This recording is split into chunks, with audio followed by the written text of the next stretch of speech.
massive du moteur à explosion. L'énergie thermique produite par combustion. Tion, tion.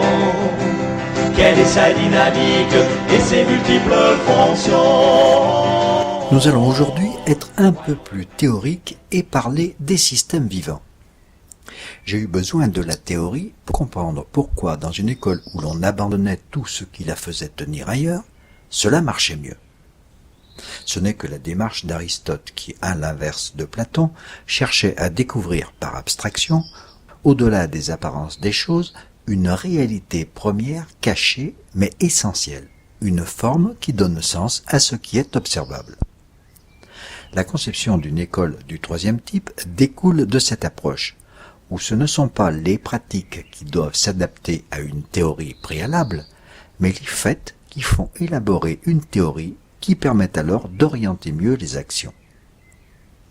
J'ai déjà largement abordé une autre conception des langages. Nous allons nous attaquer à la notion de système vivant. Cette notion s'est précisée au cours du XXe siècle dans la nouvelle approche scientifique que l'on appelle systémique. Grosso modo, on considère que tout n'est que système, un ensemble d'éléments en interrelation étroite dans une structure pour une finalité. Facile à comprendre quand il s'agit d'une machine à laver. Un peu moins quand il s'agit d'un morceau de craie, bien que le système craie soit différent du système cristal de calcite, alors qu'il y a les mêmes éléments, mais dans une autre structure, une autre organisation. C'est l'organisation qui définit la nature des systèmes. De la cybernétique qui s'attachait d'abord aux phénomènes physiques, au système mécanique, on en est venu rapidement au système vivant. La cellule, les organes, les êtres vivants ne sont eux aussi que des systèmes, mais des systèmes bien particuliers. Les systèmes vivants eux-mêmes en interrelation constituent à leur tour d'autres systèmes vivants, pouvant être des systèmes sociaux comme dans les espèces sociales, et en interdépendance dans des écosystèmes pouvant aussi être sociaux. Si un certain nombre de notions et de lois s'appliquent à tous les systèmes, les systèmes vivants s'en différencient par un certain nombre de caractéristiques qui leur sont propres. La soupape d'admission s'ouvre le piston aspirant ainsi le carburant. Le piston comprimant remontant le carburant, ensuite a lieu le troisième temps. Les soupapes étant fermées, le piston redescend. Prenons une bagnole. C'est un système sophistiqué qui va rester identique à lui-même tant qu'on ne l'aura pas conduit dans un fossé.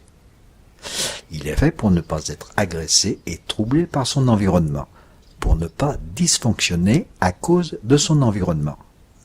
Peinture anticorrosive, serrures aux portières, pneus increvables, freins à disque. Mais, quoi que l'on fasse et quels que soient les moyens que l'on dépense, les réparations que l'on effectue, il s'usera, se détériorera et, laissez-le à lui-même longtemps dans un parking, vous le retrouverez désossé par les chenopins du quartier, malgré ses serrures, et en tas de rouille, malgré sa peinture. C'est la fameuse loi de l'entropie. Les systèmes fermés sur eux-mêmes sont faits pour empêcher la perturbation, ne peuvent pas être perturbés, mais ne peuvent empêcher l'entropie. Cela peut commencer à vous rappeler l'école traditionnelle. À l'inverse, les systèmes vivants ont la particularité non seulement de pouvoir être perturbés par toutes les informations qui constituent son environnement en s'y adaptant et même en les utilisant, mais c'est par cette perturbation qu'il s'auto-organise, se transforme, évolue. Une perturbation n'étant pas forcément ennuyeuse comme les perturbations météorologiques. Les biologistes Francesco Varela et Umberto Maturana vont même jusqu'à dire que ce qui caractérise un être vivant, c'est qu'il s'auto-crée lui-même. Ils ont appelé cela l'autopoïèse.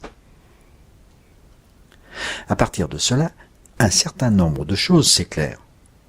C'est parce que notre bébé, système vivant, va être perturbé par la pesanteur par son environnement de bipède qu'il va s'y adapter et se construire en bipède comme nous l'avons déjà vu.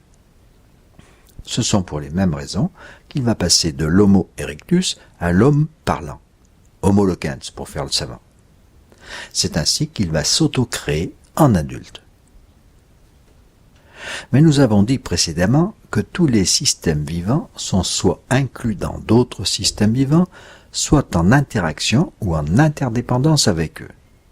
La cellule dans des organes, les organes dans un corps de bébé, le bébé dans un autre système vivant, le couple avec sa mère puis la famille, etc. Les systémiciens ont très vite étendu la notion de système vivant aux systèmes sociaux, qui souffrent justement de ne plus être des systèmes vivants, mais des systèmes fermés. Il devient alors tout à fait logique, et c'est ce qui éclaire l'efficience d'une école du troisième type, que ce soit dans un autre environnement, donc avec d'autres informations perturbantes auxquelles il faudra s'adapter, et dans d'autres entités, systèmes vivants, que notre enfant va poursuivre sa transformation de système vivant. Cette réorganisation permanente, c'est celle de tous ces langages tels nous les avons définis. L'homme n'est que langage, disait le psychanalyste Lacan et l'épistémologiste Popper.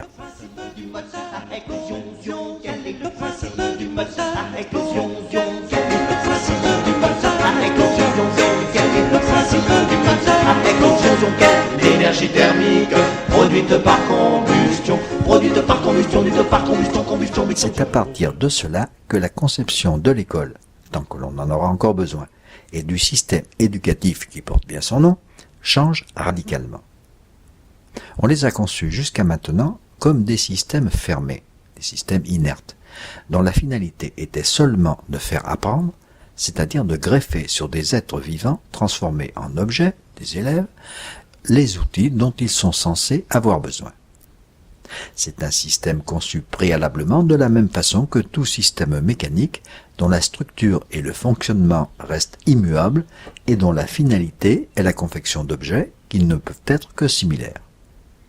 Mais il répond aussi aux lois de la cybernétique, en particulier celles de l'entropie, où l'on a beau augmenter l'énergie et les moyens pour le maintenir en état de fonctionnement, inexorablement, les perturbations refusées accentuent le désordre interne et sa finalité est de moins en moins atteinte.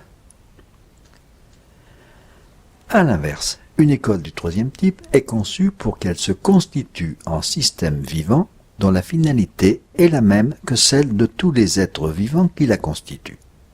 Vivre. C'est une finalité endogène. La finalité de la vie est la vie, ont dit quelques philosophes. Une autre loi du vivant a été énoncée par les Varela et Maturana déjà cités. L'autostructuration de tout organisme vivant va aussi dépendre de la caractéristique du vivant des entités dans lesquelles il l'effectuera. Nous avons bouclé le cercle. L'école du troisième type est un espace particulier qui se constituera en système vivant de par ce que des enfants ou des adolescents pourront y faire, y vivre. La conséquence, c'est que de ce fait, ils y poursuivront leur autoconstruction des langages nécessaires ou induits par cette entité. Nous allons revenir concrètement sur tout cela. Voilà le principe du moteur à explosion. Mais non, Excusez-moi, mais je vous en prie. Voilà le principe du moteur à explosion.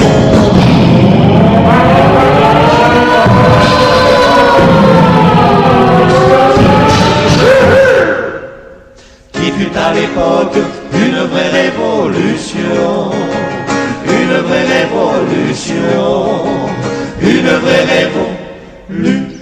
Wow, wow, wow, wow.